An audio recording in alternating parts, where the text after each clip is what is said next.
এই প্রশ্নপত্র ফাঁসের মধ্য দিয়া এই চোরগুলা যারা প্রশাসনের বিভিন্ন জায়গায় বিসিএস কর্মকর্তা বা বিভিন্ন হিসাবে বসে আছে তাদেরকে ত্বরিত তাদের নাম সবার সামনে নিয়ে আসতে হবে। সবচেয়ে বড় চোর দুর্নীতিবাজ কোটাটা হচ্ছে গিয়ে বাংলাদেশের বড় কোটা। এই কোটার বিরুদ্ধে আন্দোলন করলে সব জিনিস সুবিধা আমরা পাইতাম। কিন্তু এইখানে যে কারণে আপনাদের সামনে এসে দাঁড়িয়েছি, আপনারা অনেকেই দেখেছেন কয়েকটা ইস্যু খুবই আলোচিত বাংলাদেশে এখন চলতেছে। এর মধ্যে একটা বড় ইস্যু হচ্ছে গিয়ে যে প্রশ্নপত্র ফাঁসের সাথে পিএসসির দেখা যাচ্ছে যে উপসহকারী সহ এবং পিএসসির চেয়ারম্যানের গাড়ির ড্রাইভার সৈয়দ আবেদ আলী, তারা ধরা পড়েছেন। সৈয়দ আবেদ আলী সাহেবের স্টেটমেন্ট আমি দেখলাম, দেখে উনি বলছেন যে এই প্রশ্নপত্র ফাঁসের যে টাকাটা ইনকাম করছেন এটা নাকি আল্লাহর রাস্তায় ব্যয় করছেন। মানে এর চেয়ে দুঃখজনক আর এর চেয়ে এরকম দেশ আমি পৃথিবীর কোথাও দেখি নাই যে 2 নম্বরের টাকা উনি সগৌরবে বলছেন যে এটা উনি আল্লাহর রাস্তায় খরচ করছেন। এটা আমরা হয়তো ফান হিসাবে নিচ্ছি, কিন্তু আজকে যে কারণে আসছি আমার কাছে মনে হয়েছে যদি একজন সংসদ সদস্য হিসাবে আমার বলার সুযোগ ছিল, যদি পার্লামেন্ট থাকতো। পার্লামেন্ট যেহেতু নাই, এটা আমার বলার সুযোগ আপাতত আমি পার্লামেন্টে পাচ্ছি না। পার্লামেন্ট যখন হবে তখন হয়তো আমি এটা বলতে পারবো। এখন আমি একজন ব্যারিস্টার হিসাবে আমার বিভিন্ন আইনগত ব্যবস্থা নেওয়ার সুযোগ আমার আছে। এখানে পিএসসির চেয়ারম্যান সাহেবের ড্রাইভার উনি প্রশ্নপত্র ফাঁসের সাথে জড়িত, এর মধ্যে উপসহকারীও আছেন। তো উনি ড্রাইভার থাকাকালীন সময়ে পিএসসির চেয়ারম্যান অনেকেই ছিলেন। এখন প্রশ্ন হচ্ছে গিয়ে যে পিএসসির চেয়ারম্যানরা যারা যারা ছিলেন তারা এই দায় এড়াইতে পারেন কিনা, তারা এটার সাথে যুক্ত ছিলেন কিনা। এখন আমার ড্রাইভার আমার যদি ব্যবসাপাতি করে অথবা ড্রাইভারের মাধ্যমে ওনারা টাকা নিয়েছেন কিনা এটা ভালোভাবে দেখতে হবে। কারণ ড্রাইভারে ধরার পর যদি এটা ধামাচাপা পড়ে যায়, আরে ড্রাইভার করছে এটা বুঝেন না, হয় অনেক সময় এইগুলা বলে কিন্তু চাপা দেওয়ার একটা প্রক্রিয়া থাকতে পারে। এইটা আমার মনে হয়েছে যে এটা সরকারের দেখতে হবে।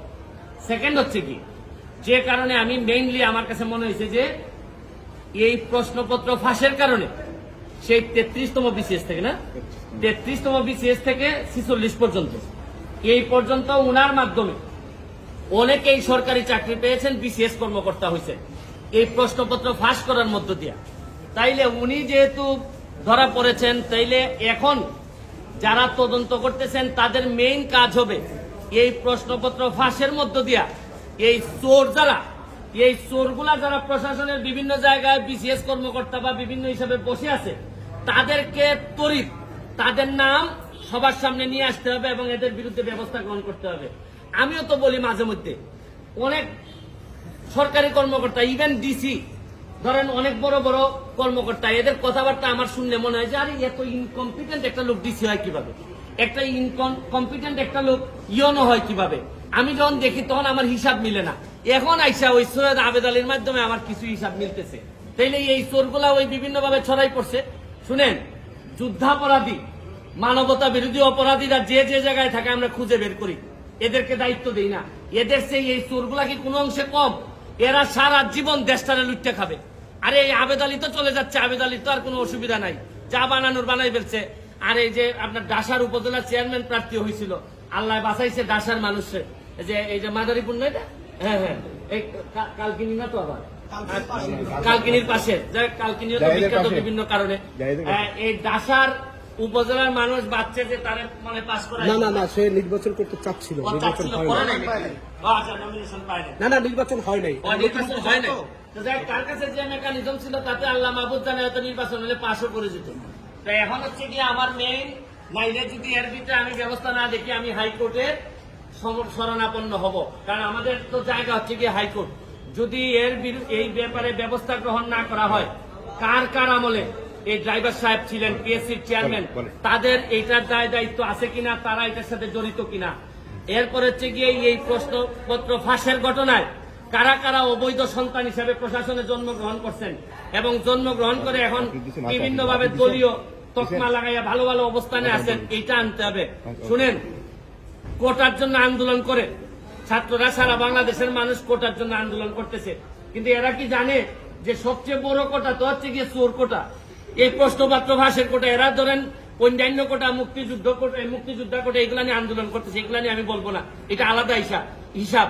কিন্তু জানে না, এরা যদি জানতো যে সবচেয়ে বড় চোর দুর্নীতিবাজ কোটাটা হচ্ছে গিয়ে বাংলাদেশের বড় কোটা, এই কোটার বিরুদ্ধে আন্দোলন করলে সব জিনিস সুবিধা আমরা পাইতাম।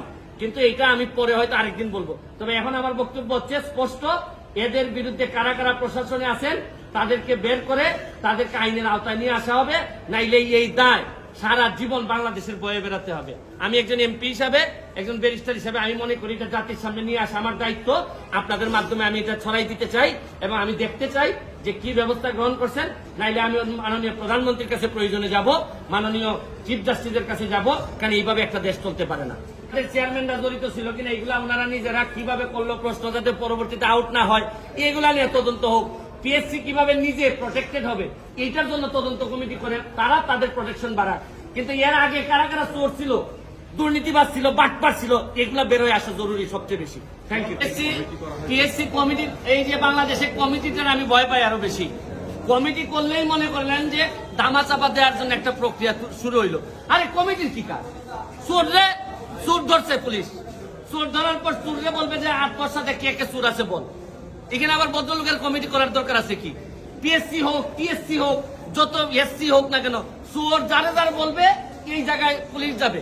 এখানের মধ্যে এই তদন্ত কমিটি করা মানে একটু আস্তে, এর মানে হজম করার জন্য একটু টাইম নেওয়া। এগুলো আমার অভিজ্ঞতা থেকে বলবো।